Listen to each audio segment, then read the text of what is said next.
terceiro vídeo. Amém? Glória a Deus.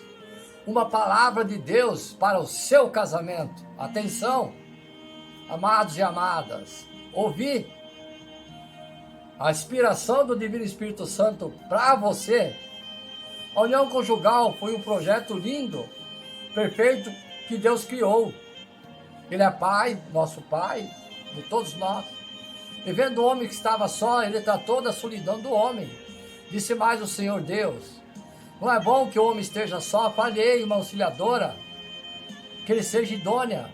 Atenção, servas. Atenção, fiéis à palavra. Gênesis capítulo 2, verso 18. Ao formar o casal, Deus os colocou no jardim.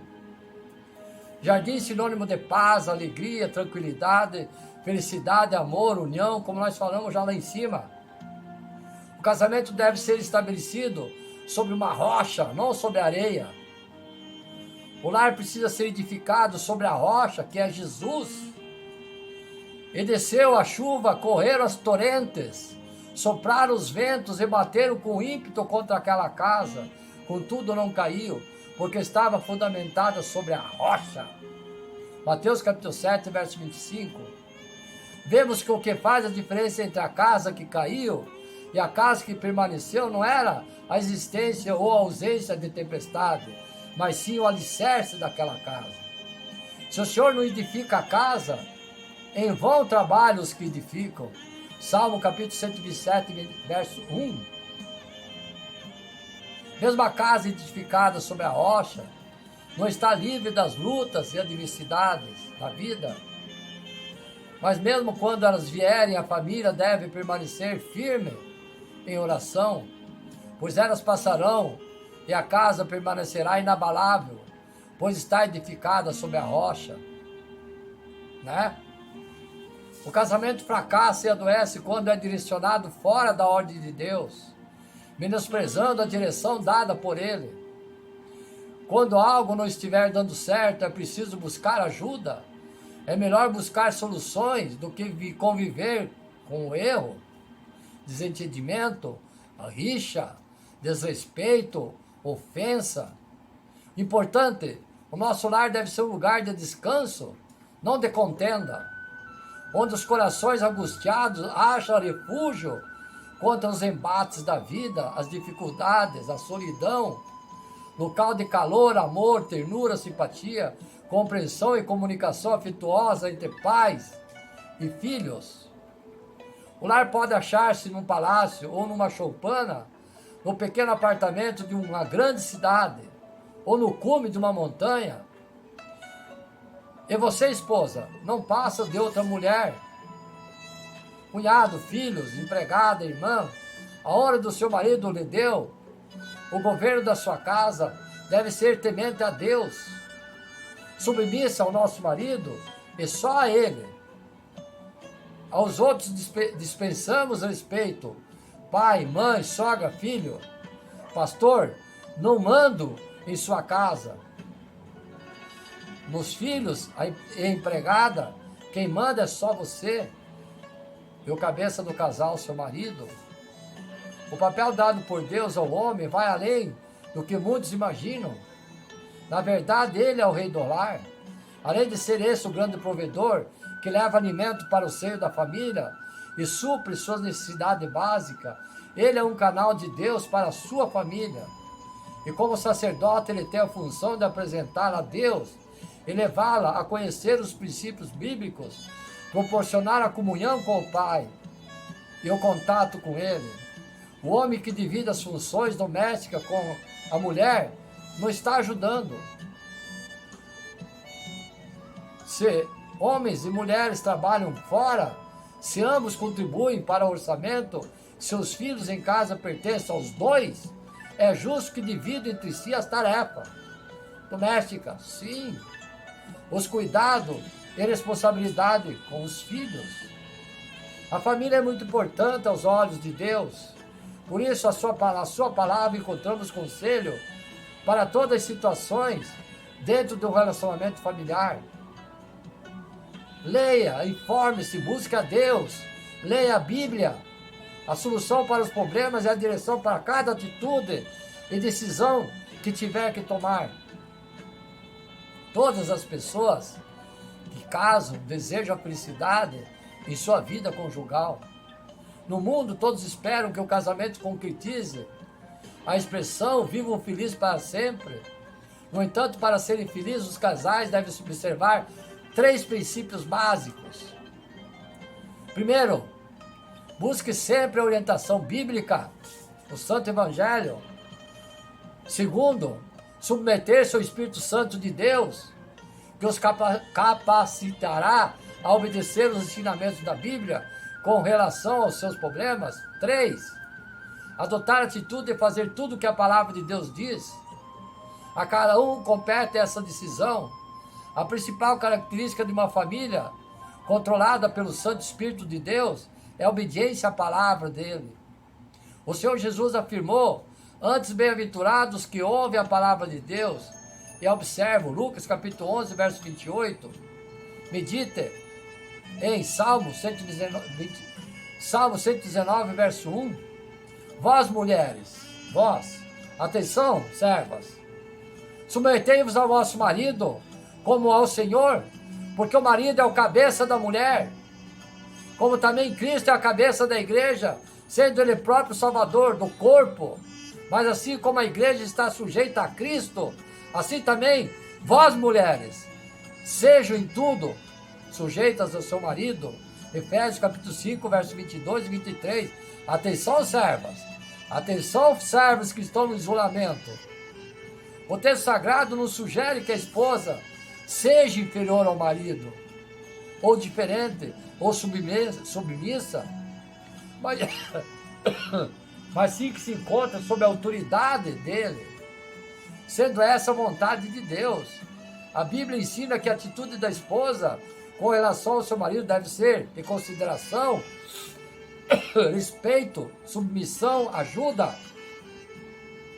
Quando a palavra de Deus se refere à submissão, não está sugerindo, atenção, homens. Atenção, vou repetir, atenção, homens. Quando a palavra de Deus se refere à submissão, não está sugerindo que a mulher seja reduzida à condição de escrava.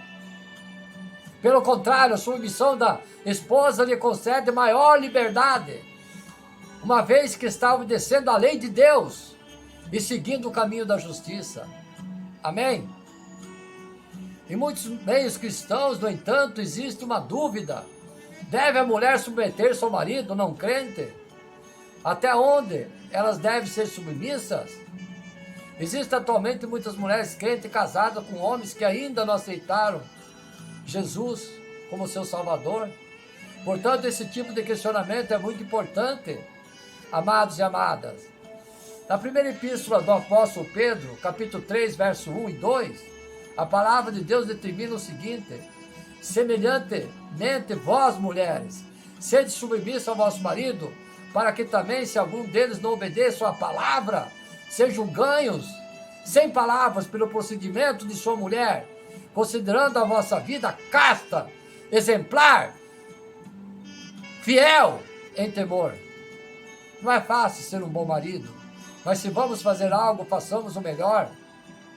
A família controlada pelo Santo Espírito de Deus deve sempre estar atenta para a Bíblia Sagrada, que é o manual divino que nos fornece instruções sobre como devem funcionar os relacionamentos familiares. Porque o marido é o cabeça da mulher, como também Cristo é o cabeça da igreja. Já repeti 3 ou 4 vezes, sendo ele próprio salvador do corpo. Mas assim como a igreja está sujeita a Cristo, assim também as mulheres o sejam em tudo nos seus maridos. Vós, marido, amai vossas mulheres, como também Cristo amou a igreja, e assim mesmo se entregou por ela. Efésios capítulo 5, versos 23 e 25. É dessa forma que o marido deve tratar sua esposa, amando-a como parte de si próprio. Dessa mesma forma, o bom marido também deve ser um bom pai e um bom sacerdote do lar. A função do sacerdote do homem tem sido negligenciada nos dias atuais. A Bíblia nos ensina no capítulo 5 de Efésios que o marido é para a esposa, assim como Cristo é para a igreja, Se Cristo é o nosso sumo sacerdote, então o marido é o sacerdote da sua casa. Sendo assim, cabe ao esposo a responsabilidade religiosa da sua família. A falta de Deus no lar, nossa, hein, amados e amadas? Por se tratar de uma instituição divina, a família tem sido atacada desde o Éden por inimigos mortais. No mundo moderno, esse ataque tem sido extremamente violento, a ponto de muitos já duvidarem da necessidade de construir a família. Por trás de todo ataque à família está o inimigo de Deus e dos homens, Satanás. Poucos sabem disso.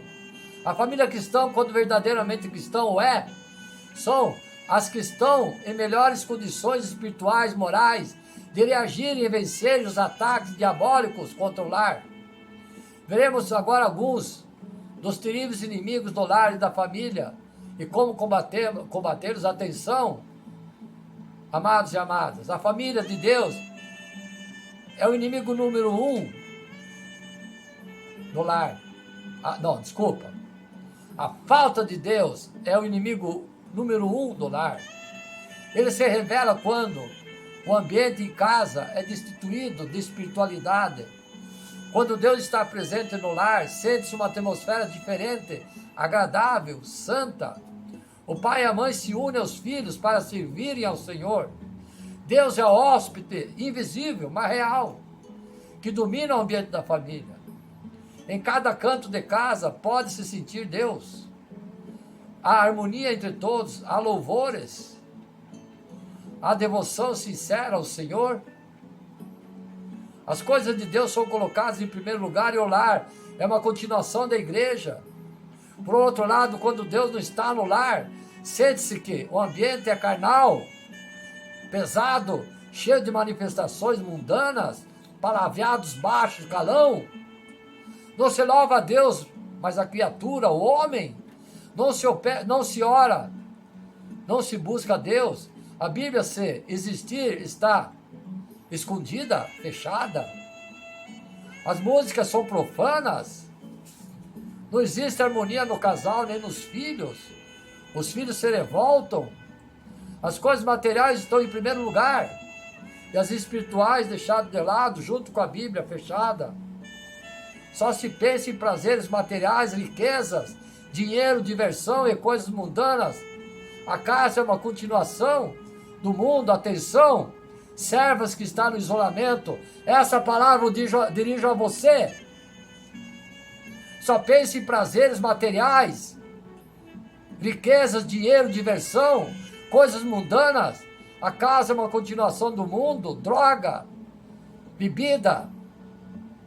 É bom não esquecer o que diz o salmista: se o Senhor não edificar a casa, em vão trabalham os que edificam. Salmo 127, verso 1. Atenção, amados e amadas. Se o Senhor não edificar a casa, em vão trabalham os que edificam. Quando o Senhor edifica as bases das colunas, as paredes espirituais, os muros, ficam fortalecidos pelo supremo arquiteto, o Pai. Mas os pais, para começarem com Deus e continuarem com Ele, precisam cumprir seus deveres de cristão, como já foi dito antes. Em resumo, para ter Deus no teu lar é necessário ter no lar uma vida de oração, jejum, realizar culto doméstico. Lembre-se, se você tem 5 na família, onde tiver 2 ou mais, 3, estarei presente. Então você está dentro da tua casa, a tua igreja, teus filhos, e Deus está presente. Cultivar, estimular no lar a leitura bíblica da palavra, levar a família cedo ao ambiente sadio, a igreja. Não estou dizendo aqui que você não deve comungar com a comunidade, não, estou dizendo, simplesmente explicando. Estar vigilante quando as astutas ciladas do adversário contra o lar, ele quer destruir. Atenção, servas do isolamento. Ele quer te destruir. combater todas as formas de infiltração e materialismo ateu, seja por via de escola, dos meios de comunicação, TV, jogos, novelas, desenhos, outras. Levar a família a ocupar-se no serviço do Senhor. Assim diz o Senhor, o teu Redentor, o Santo de Israel. Eu sou o Senhor teu Deus, que te ensina o que é útil e te guia pelos caminhos em que deveis andar. Isaías capítulo 47, verso 17. A família no plano de Deus, se o Senhor não edificar a casa, em vão trabalhos que a edificam. Salmo 127, verso 1. É possível a palavra casa, nesse verso, não tem um significado físico, mas sim de uma casa familiar, isto é, um lugar de comunhão, composto de vários membros, ligado por um relacionamento bom, de paz e amor entre pais e filhos, marido e esposa. A presença de Deus como consultor no seio da família é de real importância, porque não se pode haver uma felicidade duradoura sem a ajuda de Deus. A prioridade absoluta a fim de que a casa, a família, possa no tempo manter o amor, a unidade, a prosperidade. Não depende só das condições econômicas ou capacidade humana em administrar, mas sim do ensinamento dos princípios fundamentais, bíblicos e da presença do Santo Espírito de Deus. Pode parecer impossível, porém esta é uma realidade. Às vezes alguém quer que Deus opere na sua vida, sem que essa mesma operação seja extensiva à sua casa. Mas Deus quer abençoar-nos individualmente. A salvação é individual. Mas muitos, mais do que coletivamente, vivemos em um mundo onde o matrimônio não é considerado como uma instituição divina, e as pessoas veem a família apenas como instituição social, com propósito e finalidade egoísta, e sem sérios compromissos, podendo iniciar e findar em qualquer tempo, esquecendo-se das profundas feridas, que permanecerão abertas até o fim da vida envolvida. A família faz parte do plano de Deus. Para o homem, Deus formou a família no jardim do Éden e fez com que o primeiro casal tivesse alegria e mais, o privilégio de gerar e criar filhos. O profeta Malaquias, capítulo 2, verso 15, reafirma um dos propósitos de Deus na família: a procriação de filhos piedosos que temem e obedecem ao Senhor. Através do Antigo Testamento, e de modo especial em Deuteronômio, Deus orienta o seu povo a respeito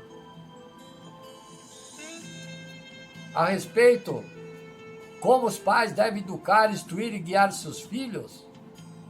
A família é uma das boas dádivas de Deus. A vida familiar pode e deve ser como um paraíso na terra. Deus a fez assim. É possível. O segredo do sucesso é simples: obedecer a Deus e seguir suas instruções, não esquecendo o Salmo 119, verso 105.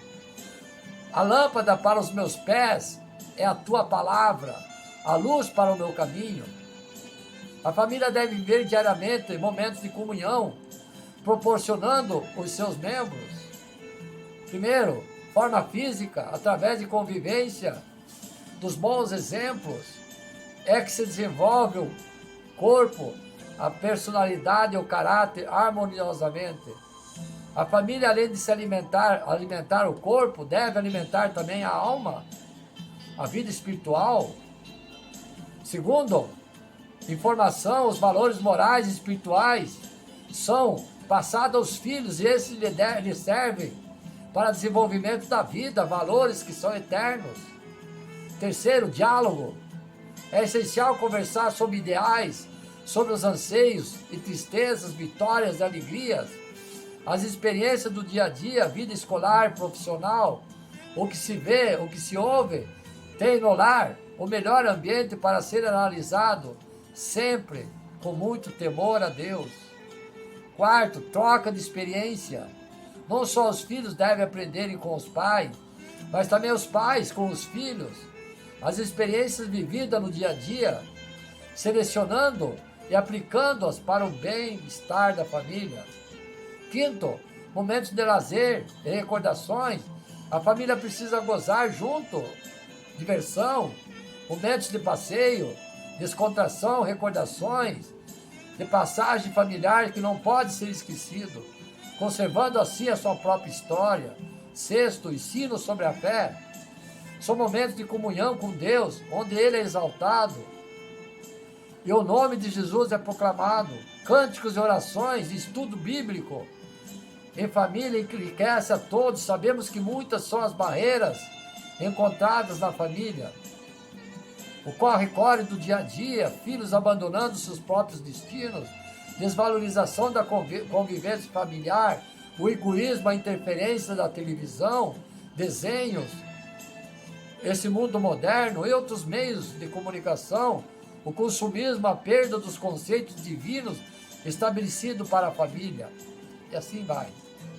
Mas com tudo isso, nós cristãos somos chamados a fazer o nosso lar, um lugar onde o Espírito Santo de Deus mora, tenha a primazia em nossas vidas e que todos os membros da família trabalhem pela felicidade um do outro, cooperação de um ao outro, harmoniosamente, agradecendo a Deus e vivendo o melhor que possível.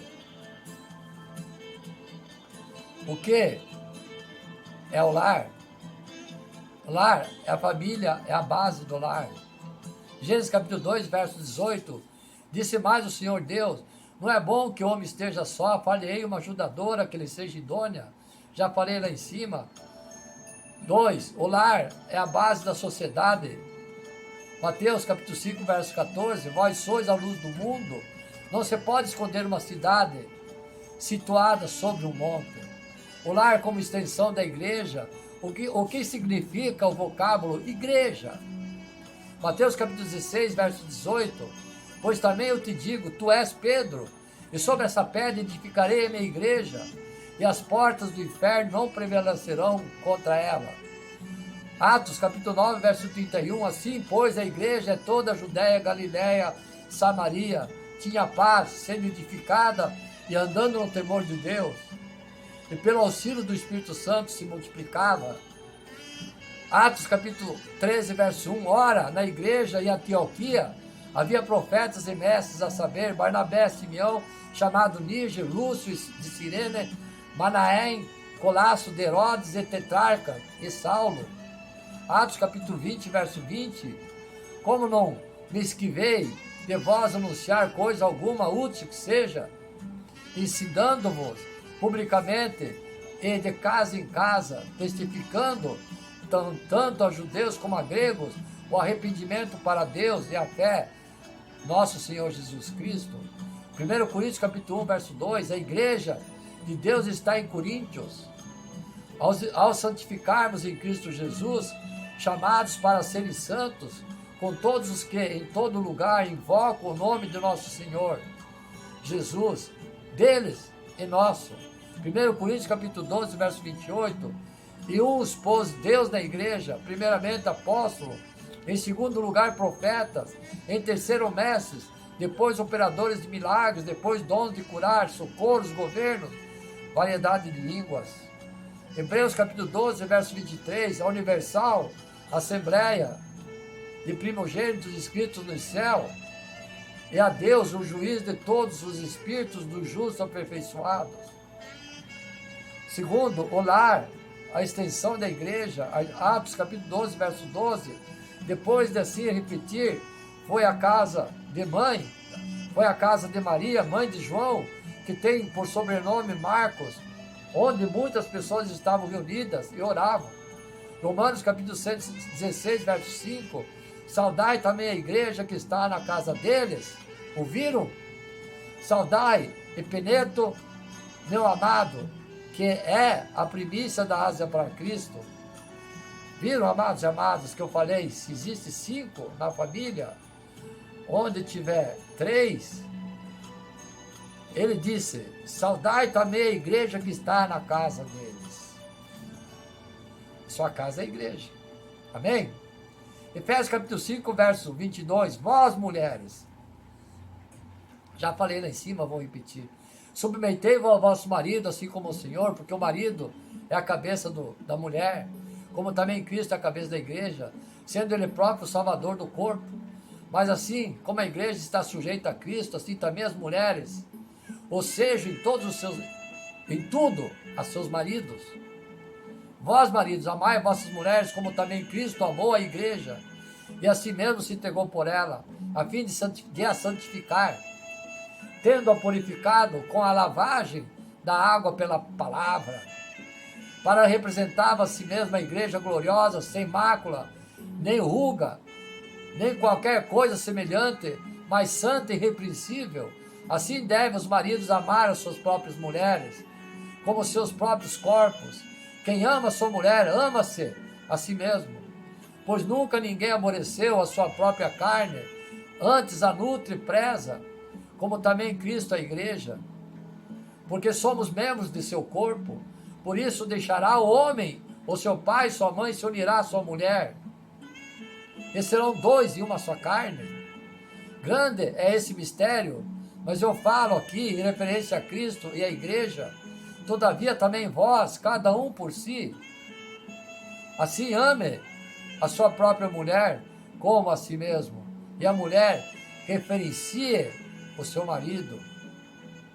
Deus é Deus e não somente de promessas, mas Deus que cumpre com as promessas direcionadas a seus filhos. As promessas de Deus são muito mais abrangentes do que a expectativa humana pode prescrutar. Efésios capítulo 3, verso 20. Tende em vista que os nossos caminhos não são os caminhos de Deus, e os nossos pensamentos não são os pensamentos de Deus. Jeremias capítulo 29, verso 11. Perdemos muitas vezes a perspectiva de que Deus tem coisas maravilhosas e grandiosas para realizar na vida do seu povo eleito. As promessas de Deus superam todas as nossas expectativas. Deus tem bons planos ao nosso respeito, e por incrível que pareça, muitas das nossas expectativas são na realidade o que Deus realmente deseja fazer, para vos dar o fim que desejais. Jeremias capítulo 29, verso 11. Quando Deus fez a promessa a Abraão, ele estendeu a sua promessa a toda a sua descendência. Abraão, sendo patriarca da fé, se transformou em um amigo de Deus. Tiago, capítulo 2, verso 23. Pois creu nas suas promessas. Quero dedicar essa palavra à pastora Flávia, que está esperando seu filho, chamado Abraão. Amém? As promessas de Deus sobre a nossa família se estendem sobre toda a nossa posteridade. Se atentarmos à palavra do Senhor, que Ele nos diz: Abraão foi o próspero, todas as famílias da terra se tornaram benditas, e todas as nações são inseridas na promessa. Toda a posteridade de Abraão foi alcançada através do pacto de Deus, que se estendeu a todas as famílias que estão debaixo da promessa. Abraão obteve as promessas da sua família e foi abençoado por quê? Primeiro, atenção, pastora Flávia, obedeceu a Deus. Gênesis capítulo 12, verso 1 e 9. Deus chamou Abraão e lhe deu uma ordem. Abraão, não questione essa ordem. E partiu com sua esposa Sara para um lugar onde não sabia o que era, onde era. Se você quer ver sua família abençoada, obedeça a Deus e não questione a sua palavra. Segundo, edificou um altar. Gênesis capítulo 12, verso 8. Abraão decidiu transformar o local onde acampou na presença de Deus, na marca da presença de Deus. E por onde ele andava, assim o fazia como referência à presença do Senhor.